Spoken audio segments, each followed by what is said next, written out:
আশরাফ কায়সার, সাংবাদিক ও রাজনীতি বিশ্লেষক। আপনাকে স্বাগত জানাচ্ছি আজকের রেজাউল সালেম নিবেদিত দেশ সাম্প্রতিকে।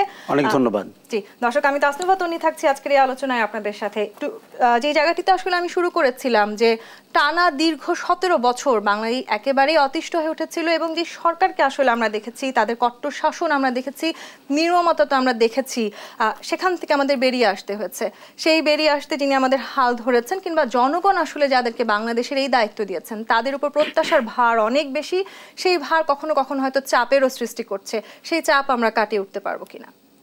আমি নিশ্চিত যে আমরা চাপ কাটিয়ে উঠতে পারবো, কেননা আপনি জানেন নোবেলজয়ী বরেণ্য অর্থনীতিবিদ এবং বিশ্ববরেণ্য চিন্তাবিদ ডক্টর মোহাম্মদ ইউনূসের নেতৃত্বে আমাদের তত্ত্বাবধায়ক সরকার হয়েছে, অন্তর্বর্তীকালীন সরকার হয়েছে।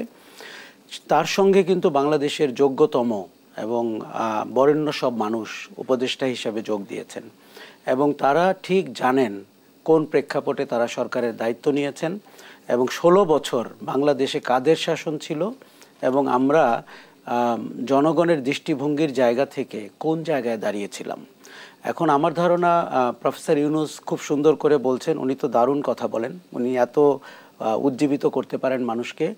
আমি মাঝে মাঝে ভাবি যে একজন সরকারের প্রধান, পৃথিবীর কোন দেশে নোবেলজয়ী একজন মানুষ সরকারের প্রধান আছেন, এবং আমরা শুধুমাত্র আমাদের গত ধ্বংসস্তূপ থেকে উঠে দাঁড়াবো বলে মনে করি না, আমরা বিশ্বে একটি অনন্য দেশ হিসাবে ডক্টর মোহাম্মদ ইউনূসের হাত ধরে এগিয়ে যাব বলে আমি মনে করি। এবং উনি ঠিক বলেছেন যে ছাত্র জনতা তার নিয়োগকর্তা। দেখুন, আমার কাছে মনে হয়েছে যে পৃথিবীতে এর চেয়ে বেশি সম্মানের নিয়োগ আর কি হতে পারে। আমরা সাংবিধানিক নিয়োগ জানি, আমরা রাষ্ট্রের নিয়োগ জানি, সেই জায়গাগুলোতেও আমরা অনেক সময় এত কম্প্রোমাইজড হই, আমরা তাদেরকে দায়িত্ব পালন করতে দেখি না। কিন্তু মোহাম্মদ ইউনূসের সরকার, তাকে জনগণ নিয়োগ করেছে, ছাত্ররা নিয়োগ করেছে এবং একটি গণ অভ্যুত্থানের ভেতর দিয়ে এই সরকারের নিয়োগ হয়েছে এবং তার ম্যান্ডেট ঠিক করা হয়েছে।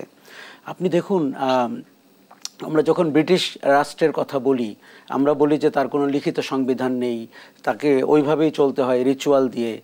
বাংলাদেশ রাষ্ট্রও কিন্তু আজকে আমি যেখানে দাঁড়িয়ে আছি বা আপনি যেখানে দাঁড়িয়ে আছেন, এই রাষ্ট্রেরও কোনো সংবিধান ওইভাবে নেই। কারণ আমরা তো শেখ হাসিনা সরকারকে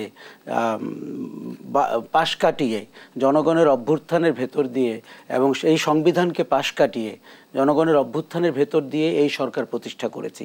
কাজে এই সরকারটি রাজপথে যেই দেয়াল লিখনগুলো ছিল, মুগ্ধ, সাইদ কিংবা ফাইয়াজরা জীবন দিয়েছিল যেই কারণে, এবং 1000 জন মানুষ শহীদ হয়েছে যে কারণে, 30,000-এর বেশি মানুষ আহত হয়ে এখনও হাসপাতাল কিংবা বাসায় আছে যে কারণে, এই প্রত্যেকটি কারণ এই সরকারের সংবিধান।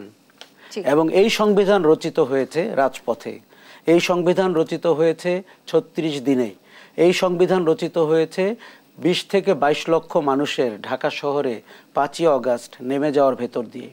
কাজেই প্রফেসর ইউনূসের সরকার, তারা খুব ভালো জানেন তাদের গুরু দায়িত্ব হচ্ছে রাষ্ট্রের মেরামত করা। আমরা কিন্তু সরকারের পরিবর্তন চাইনি, আমরা রাষ্ট্রের চেহারাটির পরিবর্তন চেয়েছি। রাষ্ট্রের পরিবর্তন মানে আপনি সংবিধানে হাত দেবেন, রাষ্ট্রের পরিবর্তন মানে আপনি শাসনতন্ত্রে হাত দেবেন, রাষ্ট্রের পরিবর্তন মানে আপনি প্রশাসনে যে দলীয়করণ, স্বজনপ্রীতি, দুর্নীতি সেগুলোতে হাত দিবেন, এবং রাষ্ট্রের পরিবর্তন মানে হচ্ছে বাংলাদেশ রাষ্ট্রের জনগণের ইচ্ছা অনুযায়ী আপনি সরকারটি পরিচালনা করবেন এবং একটি অভীষ্ট লক্ষ্যে এই রাষ্ট্রকে নিয়ে যাবেন।